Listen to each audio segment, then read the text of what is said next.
I don't know the parents very well. I do know Mayor, and I have dealt with Mayor before. I know that he's a very nice person, but I won't be biased. So you have an affinity to Mayor. And I also we know have Mayor a Judy long here time. on the judging panel.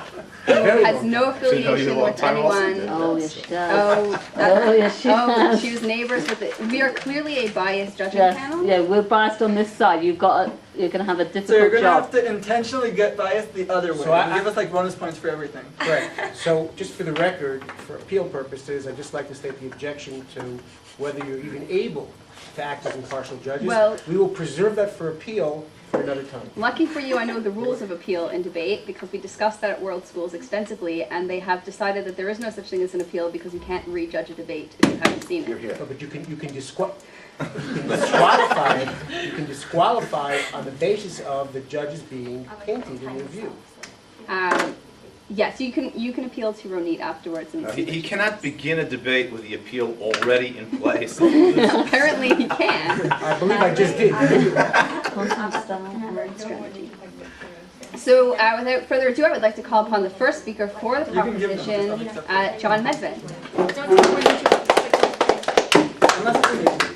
Thank you very much, Madam Chairperson.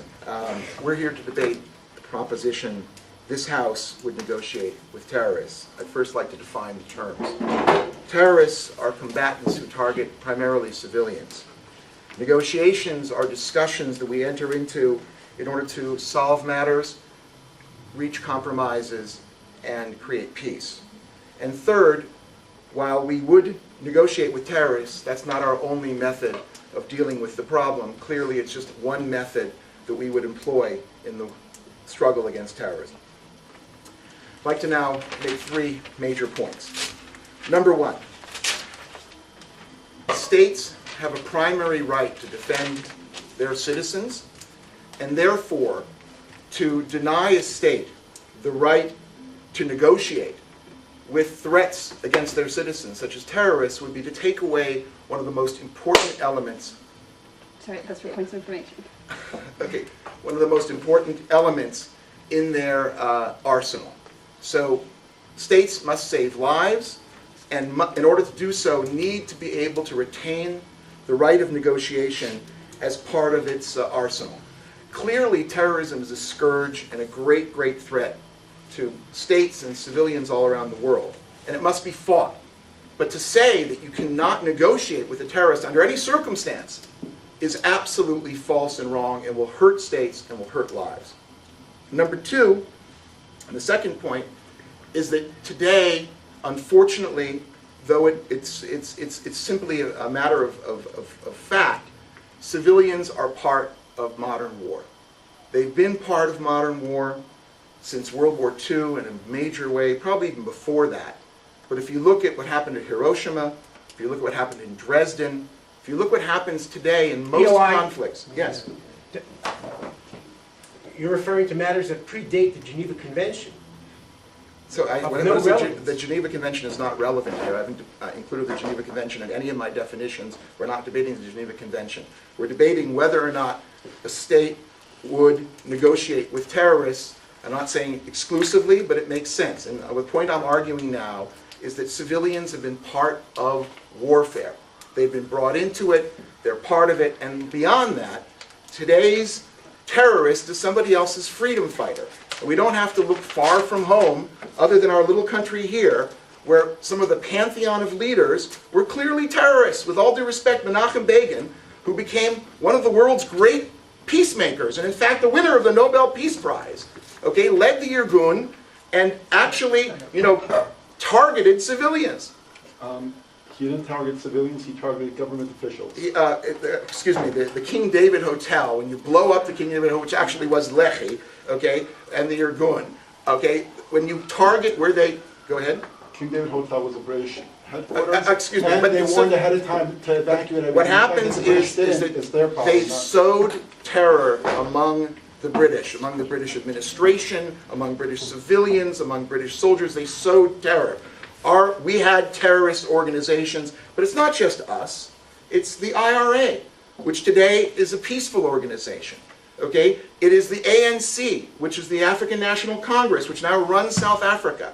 What happens is that terrorists change their stripes over time. It depends on your perspective to say that somehow terrorists are beyond the pale, and therefore civilians are not part of today's modern warfare. They are.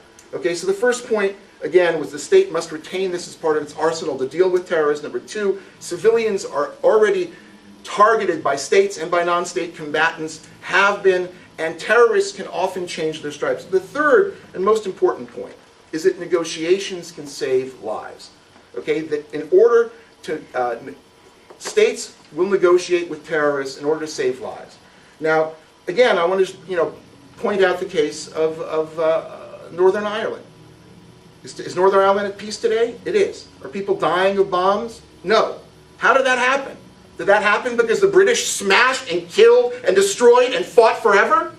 Absolutely not. Negotiation. So you would say that, oh, you know what? We shouldn't negotiate because otherwise, we might make peace. But we made peace in Northern Ireland. What happened in South Africa? Okay, the ANC was a deliberately terrorist organization. They went and they targeted whites, so they put bombs in shopping centers and malls. Okay, but today the ANC runs a peaceful government. So the bottom line is that sometimes also negotiating with terrorists can be used as a ruse in order to make more effective attacks, like in Entebbe. We just announced yesterday the release of the Entebbe documents. You know that we negotiated first with those Entebbe terrorists and only then used the information to launch the rescue? So negotiation is an important part of our arsenal. We should never give it up. Okay? Terrorists need to be looked at from a broad range of historical perspective. They can change over time. And number three, by negotiating, we save lives. We're not saying to be NIMBY-pansy and sing kumbaya with terrorists. Terrorists have to be fought. Terrorists have to be confronted on the battlefield. But just like you confront your enemy on the battlefield, you also negotiate with them at the end of the day, and you make peace. Thank you very much. Thank you very much. I would like to remind everyone, after 1 minute, I'm going to clap my hands just so that you know that you're allowed to give points of information. Before the last minute, I'll clap again once so that you know that you can't give any more. Your kids should have told you that, but apparently they didn't. So thank you very much, John. And I would like to call upon Kelly's dad, David, to open the case for the opposition.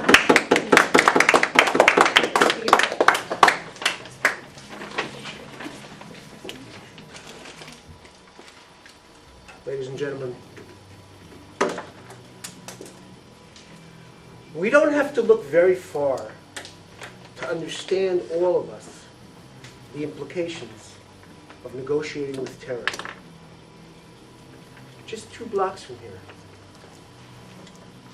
not that long ago, a bus blew up. Blood was running in the road, in the streets. The state of Israel, our small country, as the prior speaker mentioned, was itself in a state of being terrorized because we negotiated with terror. We negotiated with terrorists. What I'd like to address in the few moments that I have, after I'm sure you've all recovered from the emotional anguish that I just put you in, is to explain what is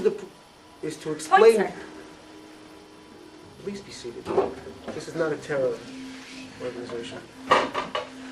Is to explain what fundamentally is the problem with negotiating with terrorists, and then to quite very specifically explain why is it that the prior speaker is describing a set of facts and law that predates, frankly, by 50 or 60 years, and he doesn't look that old.